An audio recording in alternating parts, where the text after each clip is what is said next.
The chain snapped tight around my truck with a metallic scream before I could even ask who called the tow. Red and blue lights washed my inherited ranch like a crime scene, and a white Cadillac Escalade idled at my gate like it was the boss. A woman stepped out in heels, sunglasses, clipboard already up. "Daily fines start today," she said. "You're in violation. Pay now or we file a lien." I stared at the badge on her chest, Ironwood Crest HOA, then at my fence, my pasture, my driveway, all outside her borders. She didn't care. She pointed across the road at the glassy clubhouse and the steaming pool. "That amenity is the heart of this community," she said, "and you're going to respect it." I didn't argue. I didn't record. I just felt the folded lease in my jacket and realized she was standing on land her HOA didn't own. Then she leaned in and whispered, "We already sold this piece." Marla Kensington didn't wait for an invitation. She walked straight past my gate like she'd done it 100 times before, heels crunching gravel, clipboard tucked under her arm, already listing violations without looking at me. "Fence height, vehicle exposure, unmaintained land," she said. "You're affecting community value." She said community like it was a weapon. Marla was the president of the Ironwood Crest HOA, and she wore it the way some people wear a badge, expecting the world to step aside. One sharp suit, one practiced smile, and the confidence of someone who'd never been told no for over a decade. Residents across the road whispered her name like it explained everything. I told her calmly that my ranch wasn't part of her HOA. Never had been. She smiled the way adults smile at children who don't understand rules yet. "Boundaries are flexible," she said. "Standards aren't." That was her move, collapse law into opinion, authority into volume. She talked about property values, about complaints from homeowners, about how my land set a tone. One sentence, one motive: protect the image at any cost. When I pushed back, she leaned closer. "You don't want to make this difficult," she said. "The HOA has resources, lawyers, time." Just one line, but it landed exactly where she meant it to. Then she glanced past me again toward the clubhouse, glittering on the hill, and her tone shifted just slightly. "We've invested a lot into this area," she said, "and we don't lose investments." That was the moment I understood. This wasn't about my fence. It was about control, and something she was desperate to keep buried. The next notice wasn't taped to my door. It was slid under my windshield wiper at dawn, laminated, bolded, stamped, final warning, like it had teeth. Fence non-compliance, vehicle exposure, failure to maintain land to community standards, 14 days, $175 per day, per item. I did the math once and stopped. The number wasn't the point. The message was, I called the HOA office. A receptionist answered, transferred me, and Marla picked up like she'd been waiting. "You received the notice," she said, "not a question." "My property isn't under your HOA," I said. "You know that." A pause, then a softer voice.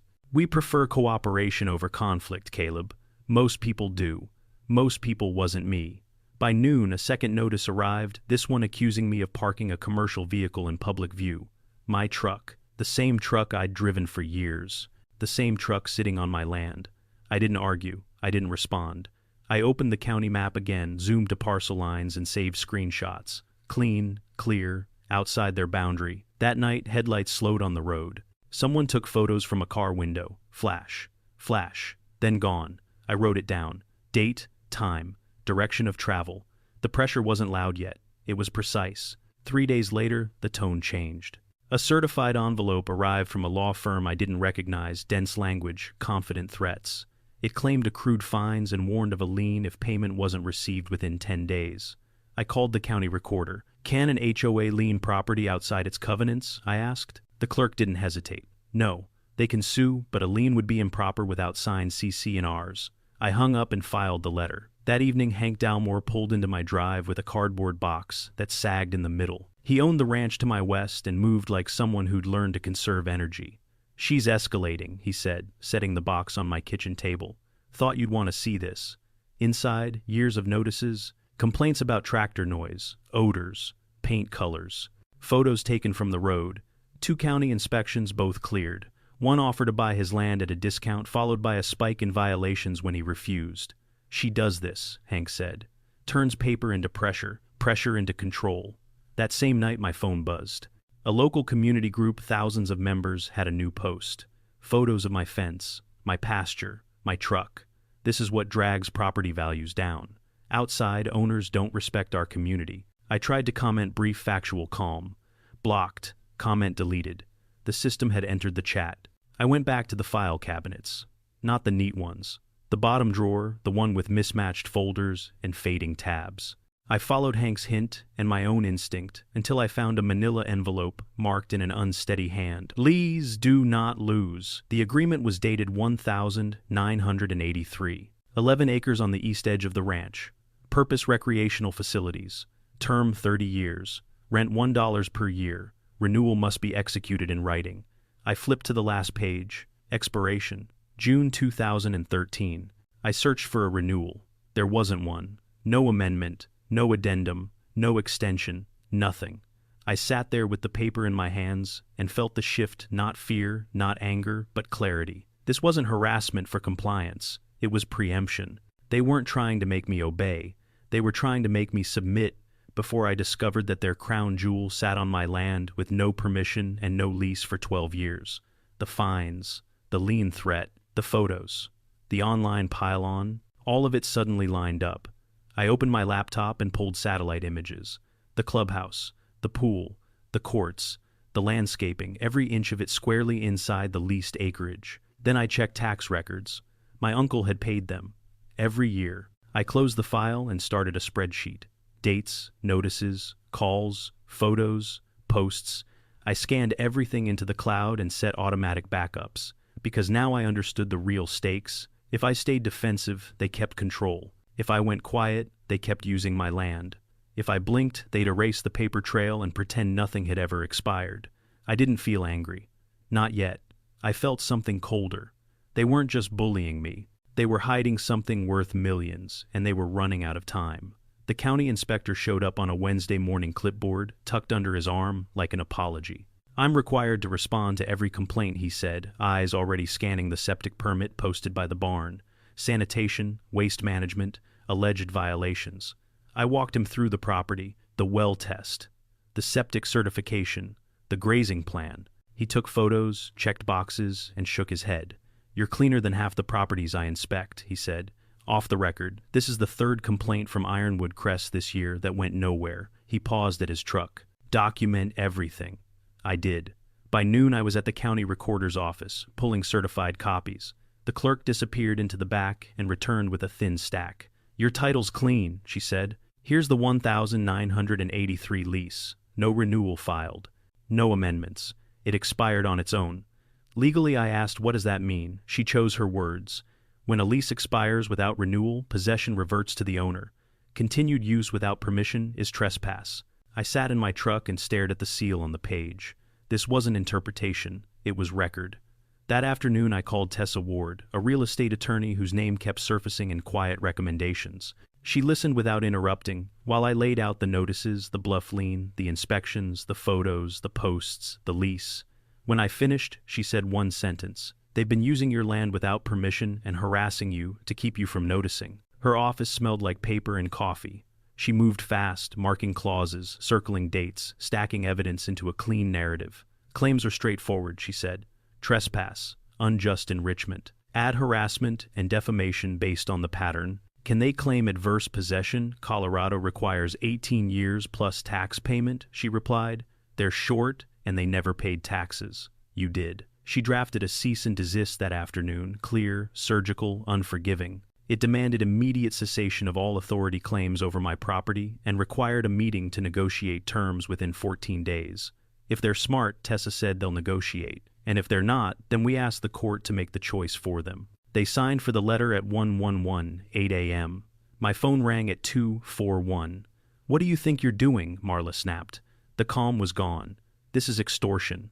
This is notice, I said. Your lease expired. You've been trespassing. Your uncle let us stay. For 30 years, I replied. Do you have a written renewal? Silence stretched thin. You're trying to hold a community hostage, she said. We have resources you can't imagine. Then bring them to the meeting, I said. You have 14 days. She didn't wait. Emergency board session. Friday, 7 p.m. She hung up. By Thursday, the online noise doubled. New posts, a petition, a rumor that I planned to shut down amenities and tank property values. Screenshots piled into my folder. Hank called. They're knocking doors, he said. Telling people you're selling to developers. Let them, I said. Keep talking. Friday night, the clubhouse parking lot overflowed. Cars lined the curb. Inside bodies pressed shoulder to shoulder, faces tight with confusion and anger. Marla took the front like a stage. "We're here because an outsider is threatening our community," she announced, pointing at me. "He wants money or he'll take what we built." Murmurs surged. Tessa stepped forward before the noise could settle. "Facts," she said. "In 1983, the HOA leased 11 acres from the ranch for 30 years. That lease expired in 2013. Renewal required a signed writing. There isn't one." A man in the second row stood. "Did the board know the lease expired?" Marla cut in. "This is a complex legal. Did you know?" he pressed. She faltered. "We believed continued use. That's not the question," another voice said. "Did you read the contract?" The room shifted. The treasurer leaned in, whispering. Marla shook him off. "We invested millions," she said. "You can't just take it." "I spoke once. You didn't build it on your land." The noise broke loose. Questions flew. Accusations followed. Someone demanded to see the lease. Someone else asked why taxes were never paid by the HOA. Tessa raised a hand. "If this isn't resolved, we'll file Monday morning and seek an injunction to stop use of the property during litigation." The word injunction cut through everything. Marla's face went flat. "You won't win," she said too fast. We left, while the room argued with itself. Monday morning, the filing went in. By afternoon, it was public record. By evening, the clubhouse lights went dark. At the preliminary hearing, the judge didn't raise her voice. She didn't need to. "Where is the written renewal?" she asked. There wasn't one. She granted the injunction: no authority claims over my ranch. No use of the 11 acres until resolution.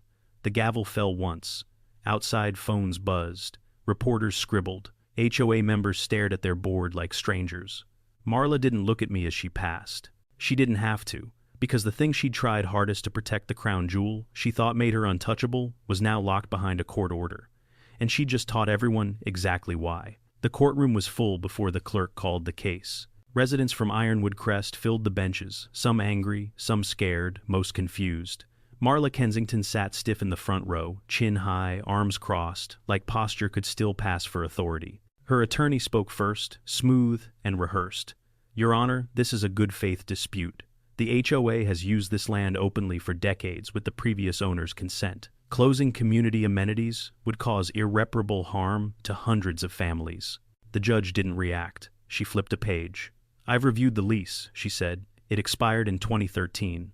The attorney nodded quickly. "Yes, but continued use." "Where is the written renewal?" the judge asked. A pause. Too long. "There isn't one," he admitted. The judge leaned back. "So for 12 years, your client used land they didn't lease, didn't own, and didn't pay for, while asserting authority over the actual owner." The room went quiet. Marla shifted for the first time. Tessa stood and placed a single folder on the table. "No theatrics," she said, "just facts." She walked through them, once clean exact. The 1,983 lease with a mandatory written renewal clause. County records confirming no renewal filed. Tax receipts showing my family paid every year. Violation notices issued outside HOA jurisdiction. The lien threat confirmed improper by the recorder. Screenshots of coordinated posts and photo surveillance. 3 false county complaints, all cleared. Each point landed without echo. "This wasn't confusion," Tessa said. "It was strategy. Harass first, assert authority, keep him defensive so he never checks the paperwork." The judge paged through the exhibit slowly. Then she looked up. "Does the HOA dispute the authenticity of any of this?" Marla's attorney leaned toward her, whispering urgently. Marla shook her head once. "No," he said, "we don't." That was it. The judge didn't hesitate. "I'm granting the injunction," she said, "effective immediately." Marla inhaled sharply. "The HOA will cease all claims of authority over Mr. Rourke's ranch. You will also stop using the 11 acres in question for any purpose until this matter is resolved." The treasurer stood. "Your Honor, that means closing the clubhouse." "That means stopping trespass," the judge replied. "You should have addressed this when the lease expired or when you chose intimidation over negotiation." She turned her eyes to Marla. "This court does not reward power built on omission." The gavel struck once. The room erupted, voices colliding, chairs scraping back, phones coming out. Some residents stared at Marla like they were seeing her for the first time. As we stood to leave, Marla finally spoke, too loudly, too fast. "She knew," she said, pointing at me. "She knew the lease was old." The judge looked up. "Who knew?" Marla froze. Silence filled the gap she couldn't take back. Outside, the courthouse doors closed behind us. Reporters surged forward. Phones buzzed with alerts. Behind me, Ironwood Crest's crown jewel sat dark, not because I took it, but because it was never theirs to keep. The courthouse lobby didn't empty right away. People hovered in small knots Ironwood Crest, residents whispering to each other, phones pressed to ears, faces tight, with questions they hadn't expected to ask today. The noise wasn't angry anymore. It was unsettled, like a room realizing the rules had quietly changed. A woman I recognized from the front row approached me hesitant. "I'm sorry," she said. "We didn't know." I nodded. That was enough. Hank stood a few steps back, hands in his jacket pockets, watching the scene with something like relief. "Told you," he said quietly. "Paper beats bluster." Across the room, Marla Kensington didn't speak. She stood near the wall, stiff and isolated, while board members argued in low, urgent voices. No one deferred to her now. No one asked her what to do next. The weight I'd been carrying since that first violation notice finally loosened, not into triumph, but something steadier. I could stand in my own skin again, without bracing for the next threat. For the first time, the room felt level. Tessa stepped aside with the HOA's interim counsel near the glass doors, keeping voices low but firm. I stayed close enough to hear, close enough to make it clear I wasn't leaving. "We want to resolve this without further damage," the attorney said. "The injunction changes everything. It clarifies everything," Tessa corrected. "Your clients used land they didn't lease. That's not ambiguous." The treasurer joined them, looking smaller than he had an hour ago. "We can't survive prolonged closure," he said. "The insurance carrier is already nervous." Tessa glanced at me. I nodded once. Here were the terms spoken plainly, no ceremony. A new 30-year lease for the 11 acres priced at fair market rate, adjusted for inflation. Full payment of my legal fees. A public apology written and specific acknowledging unauthorized land use and harassment. A bylaw amendment permanently limiting HOA authority to properties within its legal boundaries. No more bluff liens. No more intimidation by paperwork. No more pretending jurisdiction could be stretched by confidence alone. The attorney didn't argue. He wrote. "And Kensington?" I asked. The treasurer swallowed. "She's done," he said. "No position. No meetings. No representation of the HOA." That more than anything told me they understood. Hands were shaken, not warmly but honestly. The kind that ends fights without pretending they never happened. As the crowd thinned, sunlight pushed through the tall windows and caught the dust in the air. I stood there, lease terms, settled in principal injunction, still fresh, and watched Ironwood Crest's board members leave together, heads down, voices muted. Marla was the last to go. She walked past me without slowing, heels sharp against stone keys, clenched in her hand. The white Escalade waited at the curb outside, still gleaming, still expensive, but suddenly just a vehicle. Not a throne, not a shield. She didn't look back. I turned toward the doors and stepped out into the afternoon. The courthouse steps overlooked the valley, and from there I could just see the clubhouse roofline in the distance, quiet now, unused exactly as the order required. It didn't feel like victory. It felt like correction. Tessa stood beside me. "You could have pushed harder," she said. "Back rent. Penalties." "I know," I replied, "but this fixes the problem." She smiled once. "That's rarer." I thought about my uncle then, not the hospital room, not the warning, but the patience he must have had, paying taxes, keeping records, waiting for the moment someone finally looked closely enough. The lobby doors closed behind us, sealing the noise inside. Outside, the air was steady, ordinary, honest.